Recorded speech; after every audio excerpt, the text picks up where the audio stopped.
Pregnant ಆಗ್ಬಿಟ್ಟು ನಮ್ಮನ್ನಕ್ಕೆ ಅವ್ರ ಅಮ್ಮನ ಕರ್ಕೊಂಡು ಹೋಗ್ಬಿಟ್ಟು ನಮ್ಮನ್ ತುಲ್ಲು ಎಲ್ಲ ಅಷ್ಟೊಂದು ಅವಳ ಮುಖ ನಮ್ಮನ್ನ ಬಾಣ್ಲಿ ತುಲ್ಲು ಹಿಂಗೆ ಅವಳು ಒಂದೇ ಒಂದ್ಸಲ ಅವ್ರ ಅಮ್ಮನ್ನಾಕೆ ಹಿಂಗೆ ಅಂದ್ಬಿಟ್ಟು ಅವಳ ಜೀವನದಲ್ಲೇ ಅವ್ರ ಅಮ್ಮನ್ನಾಕೆ ಇದು ತಾಕತ್ತು ತಲೆ ಬುಡಿಸ್ಕೊಂಡ್ಬಿಡ್ತೀನಿ ನಮ್ಮನ್ ತುಲ್ಲು.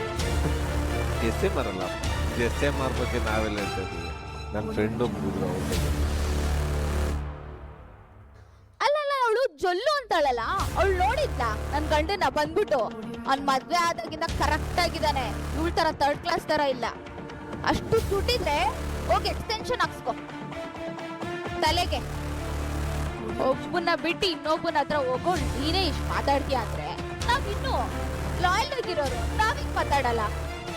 ಗೈಸ್ ಸಿಂಪಲ್ ಆಗಿ ಹೇಳ್ತೀನಿ ನೋಡಿ, ಸೂಳೆ ಮುಂಡೆ ಪ್ರೆಗ್ನೆಂಟ್ ಆಗ್ಬಿಟ್ಟು ನಮ್ಮನ್ನಕ್ಕೆ ಅವ್ರ ಅಮ್ಮನ ಕರ್ಕೊಂಡು ಹೋಗ್ಬಿಟ್ಟು ನಮ್ಮನ್ ತುಲ್ಲು ಯಾರ ಕೈಲಿ ದೆಂಗಿಸ್ಕೊಂಡಿದ್ಲು ನನಗೆ ಗೊತ್ತಿರ್ಲಿಲ್ಲ. ಸೂಳೆ ಮುಂಡೆ ಅವ್ರ ಅಮ್ಮನ ತುಲ್ಲು ಎಲ್ಲಾರ ಕೈಲೂ ದೆಂಗಿಸ್ಕೊಂಡ್ಬಿಟ್ಟು ತುಲ್ಲಲ್ಲಿ ನೀರು ಬಿಡಿಸ್ಕೊಂಡ್ಬಿಟ್ಟು ಎಲ್ಲಾರ ಹತ್ರ ಕೇಸ್ಕೊಂಡು ಬಂದಿದ್ದು ಸೂಳೆ ಮುಂಡೆ ಅವಳು. ಅವನ ಅಮ್ಮನ ಇವಳು ಬಂದ್ಬಿಟ್ಟು ಅವಳ ಬಗ್ಗೆ ಮಾತಾಡ್ತಾಳೆ. ಅವ್ರ ಅಣ್ಣಂದು ಬೈಕ್ ಗೊತ್ತಾ ನಿಮ್ಗೆ? ಎಷ್ಟು ಕೋಟಿ ಗೊತ್ತಾ? ನಾನು ತುಂಡೆ 500 ರೂಪಾಯಿ ಹತ್ರ ಹಾಕಿಸ್ಕೊಂತಿದ್ದು ಸೂಳೆ ಮುಂಡೆ ಅವಳು. ಅಯ್ಯೋ ದೇವ್ರೆ, ಜೊಲ್ಲು ಅಲ್ಲ, ಅವ್ರ ಅಮ್ಮನ್ ತುಲ್ಲು. ಲೇ ಬಿಟಾಕೆ ಅವಳನ್ನೆಲ್ಲ ಅಷ್ಟೊಂದು ಅವಳ ಮುಖ ನಮ್ಮನ್ನ ಬಾಣ್ಲಿ ತುಲ್ಲು ಹಿಂಗೆ ಅವಳು ಒಂದೇ ಒಂದ್ಸಲ ಅವ್ರ ಅಮ್ಮನ್ನಾಕೆ ಹಿಂಗೆ ಅಂದ್ಬಿಡ್ಲಿ ಅವಳ ಜೀವನದಲ್ಲೇ ಅವ್ರ ಅಮ್ಮನ್ನಾಕೆ ಇದು ತಾಕತ್ತು ತಲೆ ಬೋಡಿಸ್ಕೊಂಡ್ಬಿಡ್ತೀನಿ ನಮ್ಮನ್ ತುಲ್ಲು. ಒಂದೇ ಒಂದ್ಸಲ ಅವಳು ತಲೆ ಕೂದಲು ನಿಂಗೆ ಎತ್ಬಿಡ್ಲಿ ಅಂತ ಆಯ್ನಾಕೆ. ಅಯ್ಯೋ ದೇವ್ರೆ, ಯಾರು ಚಾಟ್ನ ಡಿಲೀಟ್ ಮಾಡಬೇಡಿ ಆಯ್ತಾ, ಇನ್ನು ಮೇಲೆ ಆ ಸೂಳೆ ಮುಂಡೆಗೆ ಬೈಯೋದಕ್ಕೆ ನಾ ಅಮ್ಮನ್ ಬೈತಾನೆ ಇರ್ಲಿ ಅವಳ ಅಮ್ಮನ್ ತುಲ್ಲು ಒಳಗೆ.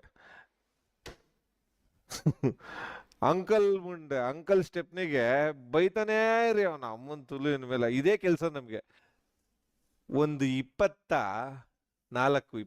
ಅನ್ಕೊಳ್ಳಿ, 24 ಅನ್ಕೊಳ್ಳಿ, ಯಾರಾನು 40 ವರ್ಷದ ಅಂಕಲ್ ಜೊತೆ ಮಲ್ಕೊಳ್ಳೋದು ನೋಡಿದ್ದೀರಾ?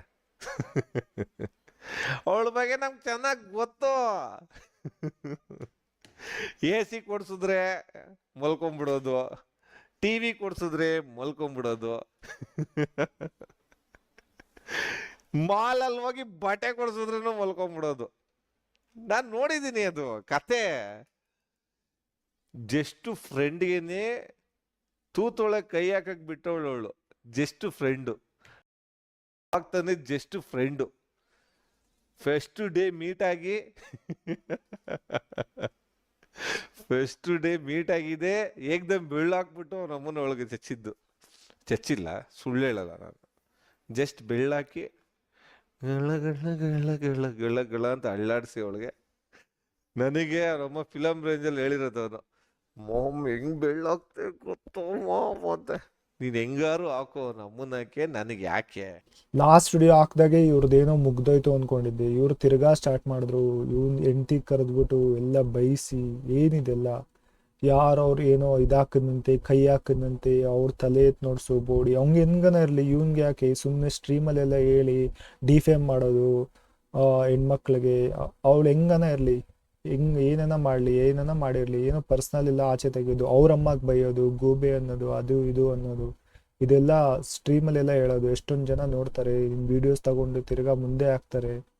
ನಾನು ಈ ವಿಡಿಯೋದಲ್ಲೆಲ್ಲ ಎಷ್ಟೊಂದು ಪಾರ್ಟ್ಸ್ ಕಟ್ ಮಾಡಿ ಹಾಕಿರೋದು, ಇನ್ನ ಜಾಸ್ತಿ ತುಂಬಾ ಇದೆ ಬೈಯೋದು. ಅವಳೇನು ಹೇಳ್ದಂತೆ, ತಿರ್ಗಾ ಇವನೇನು ಏನಂತೆ, ಹಂಗೆ ತುಂಬಾ ಮುಂದೆ ಮಾಡಿ ಸುಮ್ಮನೆ ವಿಡಿಯೋಸ್ ಕ್ರಿಯೇಟ್ ಮಾಡಿ ಸುಮ್ಮನೆ ಫೇಕ್ ವ್ಯೂಸ್ ತರ ಮಾಡಿಸಿ ಲಾಸ್ಟಲ್ಲಿ ಒಂದೇ ಮಾಡೋದು, ಇವ್ರು ಗೇಮ್ ಬ್ಯಾನ್ ಮಾಡಿಸಿ ಕನ್ನಡ ಗೇಮಿಂಗ್ ಕಮ್ಯುನಿಟಿ ಹಾಳು ಮಾಡ್ತಾ ಇದ್ದಾರೆ. ತುಂಬಾ ಜನ ನೋಡ್ತಾರೆ, ಎಷ್ಟೊಂದು ಜನ ನೋಡ್ತಾರೆ, ಚಿಕ್ಕ ಮಕ್ಕಳು ನೋಡ್ತಾರೆ, ಅವ್ರನ್ನೆಲ್ಲ ಹಾಳು ಮಾಡ್ತಾ ಇದ್ದಾರೆ.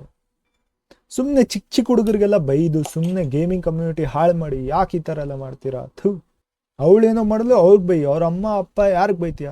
ನಾನು ಯಾರ ಸಪೋರ್ಟಲ್ಲಿಲ್ಲ, ಅವಳೇನು ದೊಡ್ಡ ಇದಲ್ಲ, ಅವಳು ಹಂಗೆ ಬೈದಿರ್ತಾಳೆ, ಅದಕ್ಕೆ ಇವನು ಹಂಗೆ ಬೈದು ಸುಮ್ಮನೆ ಅವಳು ಯಾರ ಜೊತೆ ಮಲ್ಕೊಂಡು ಇದು ತಗೊಂಬಂದ್ಲಿ ಅದಕ್ಕೋಸ್ಕರ ಅಲ್ಲಿ AC ಹೆಂಗೆ AC ಬಂದೈತೆ ಅದೆಲ್ಲ ಏನಕ್ಕೆ? ಕಾಲಲ್ಲಿ ಮಾತಾಡ್ಕೊಂಡು ಏನೋ ಸಾಲ್ವ್ ಮಾಡ್ಕೊಂಡು ಸುಮ್ಮನೆ ಸ್ಟ್ರೀಮಲ್ಲೆಲ್ಲ ಮಾಡಿ ಹಾಳು ಮಾಡಿ ಅವ್ರಿಗೆ ಡಿಫೇಮ್ ಮಾಡಿ ಅವ್ರ ಫ್ಯಾಮಿಲಿ ಬಗ್ಗೆ ಪರ್ಸ್ನಲ್ ಲೈಫ್ ಎಲ್ಲ ಇದು ಮಾಡಿ ಏನಕ್ಕಿದೆಲ್ಲ? ಇದೇ ನನ್ನ ಲಾಸ್ಟ್ ವಿಡಿಯೋ ಗೈಸ್ ಈ ಟಾಪಿಕ್ ಮೇಲೆ. ಇದ್ರ ಮುಂದೆ ನಾನು ವಿಡಿಯೋ ಮಾಡಲ್ಲ ಈ ಟಾಪಿಕ್ ಮೇಲೆ. ಗೈಸ್ ವಿಡಿಯೋ ಇಷ್ಟ ಆಗಿದ್ರೆ ಒಂದು ಲೈಕ್ ಮಾಡಿ, ಸಬ್ಸ್ಕ್ರೈಬ್ ಮಾಡಿ. 300 ಸಬ್ಸ್ಕ್ರೈಬರ್ಸ್ ತುಂಬ ಹತ್ರ ಇದ್ದೀನಿ ನಾನು. ಸಬ್ಸ್ಕ್ರೈಬ್ ಮಾಡಿ ಗೈಸ್. Thank you.